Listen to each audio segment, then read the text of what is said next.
नमस्कार दोस्तों भगवत गीता में भगवान श्री कृष्ण ने केवल ज्ञान की बात बताई नहीं बल्कि जीने की कला के बारे में बताया है। भगवान श्री कृष्ण ने अर्जुन को गीता का उपदेश दिया था।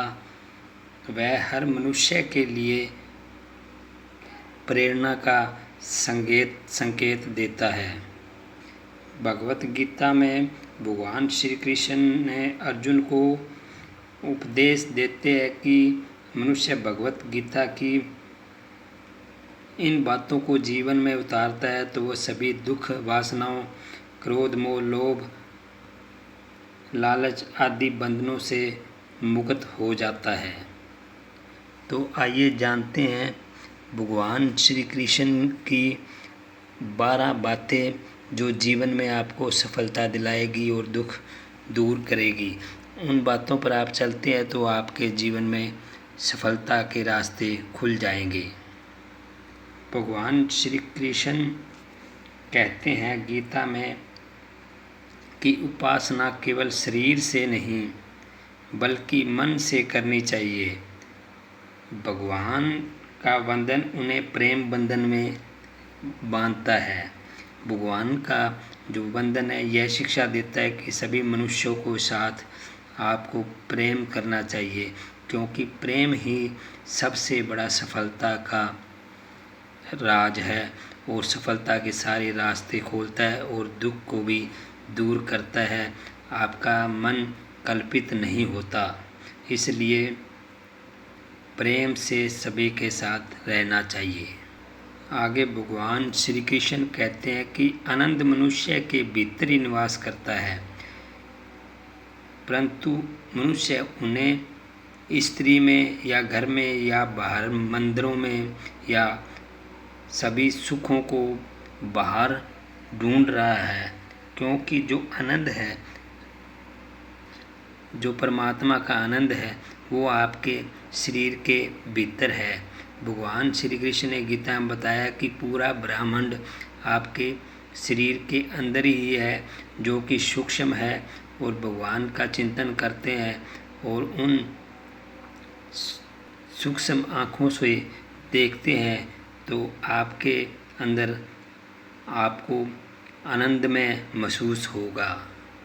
नंबर 3 आगे भगवान श्री कृष्ण कहते हैं कि मनुष्य हमेशा वासनाओं में उलझा रहता है, क्योंकि वासना सबसे बड़ा दुख है जो कि आपको बार बार जन्म लेने में परेशानी खड़ी करता है।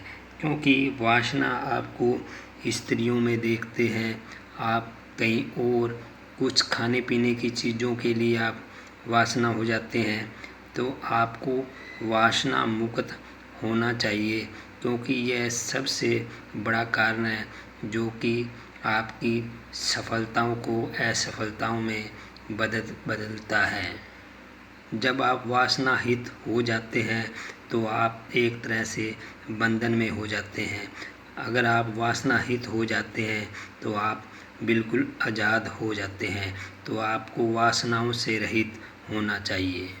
नंबर 4 आगे भगवान कहते हैं श्री कृष्ण जी महाराज, स्वयं यानी धैर्य, सदाचार, स्नेह और सेवा जैसे गुप्त ये सत्संग के बिना नहीं आते। इन चीज़ों को आपको सत्संग में ही मिलती है। जब आप सत्संग में कहीं जाते हैं तो आपको ज्ञान प्रचार के अंदर आपको धैर्य रखना, स्नेह रखना, सेवा की भावना उत्पन्न होना, ये गुण सत्संग में ही मिलते हैं। इसलिए आपको सत्संग के अंदर आपको हमेशा जाना चाहिए, ताकि आपकी जो सफलता है वो आपके साथ चले। क्योंकि जब आप गलत काम करते हो तो आपके जीवन में दुख आते हैं, फिर वे आपके असफलताओं के कारण बनते हैं। नंबर 5 आगे भगवान श्री कृष्ण कहते हैं कि इंद्रियों के अधीन होने से मनुष्य के जीवन में विकार और परेशानियां आ जाती है। आप इंद्रियों के अगर अधीन होते हैं तो आपको सभी परेशानी का कारण बनता है। तो इंद्रियों के अधीन कैसे होते हैं ये भी हम आपको बताते हैं। गीता में बताया है कि आप मान लीजिए कहीं पर कुछ गलत होता है कि आपका मन है जो एक प्रधान है, जो कि इंद्रियों का प्रधान है। मान लीजिए आपके मन ने आपको कहीं चोरी करने के लिए कहा है, तो आपके जो बुद्धि है वो मन को कहती है कि ये गलत काम है, इन्हें ना करें।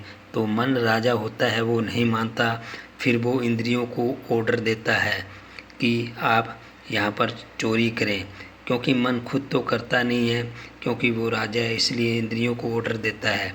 तो सबसे पहले जो हमारी पैर है, हाथ पैर है, इन इंद्रियों को ऑर्डर देता है कि चलो आप वहाँ पर चोरी करना है, तो वो चल पड़ते हैं, लेकिन हाथ पैर चोरी नहीं करते। फिर वो आँख इंद्री को ऑर्डर करता है कि आप देखिए कि वहाँ पर ये पर जाना है, ऐसे ऐसे रास्ता है। तो आँखें जो वो कुछ करती नहीं है कि उसका काम सिर्फ देखने का है।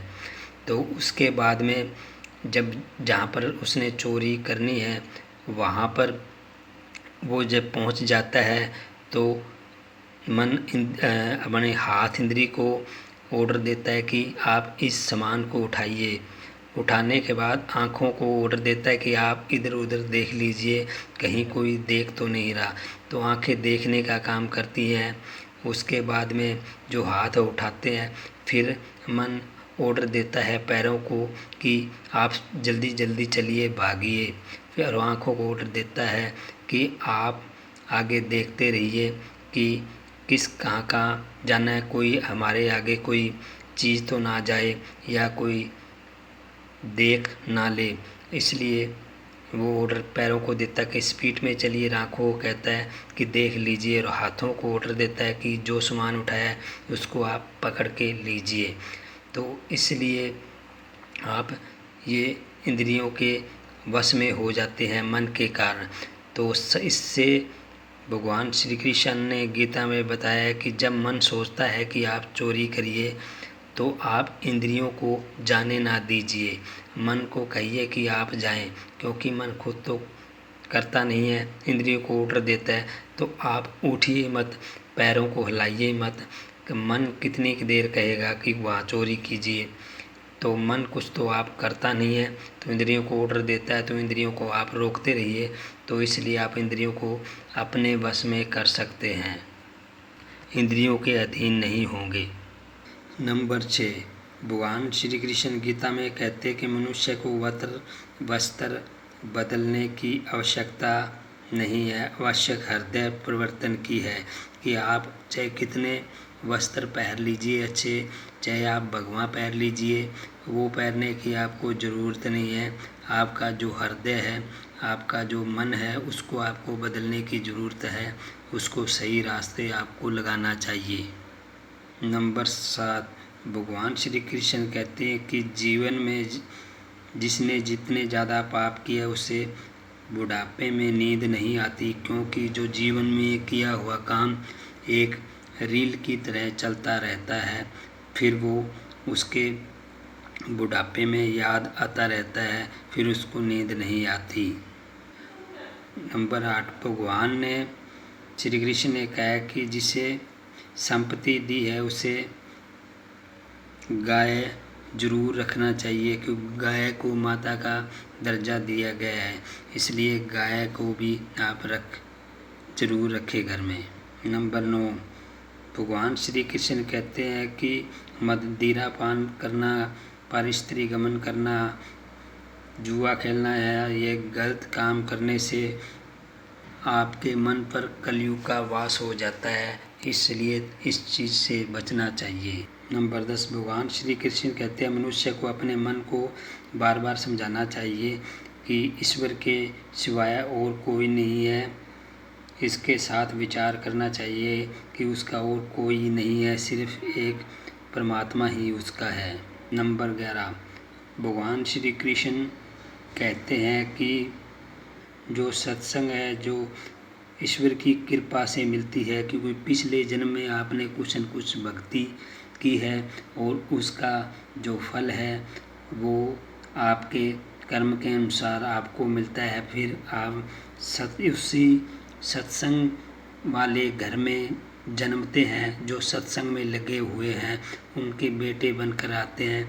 फिर वो उसका आपका सौभाग्य होता है जो कि आपको सत्संग वाले घर में जन्म होता है। नंबर 12, भगवान श्री कृष्ण कहते हैं लोभ और ममता ये पाप के माता पिता है, इससे आपको बचना चाहिए। तो ये थे भगवान श्री कृष्ण के जीवन में काम आने वाले वचन। दोस्तों वीडियो अच्छी लगी है तो लाइक कर देना। धन्यवाद।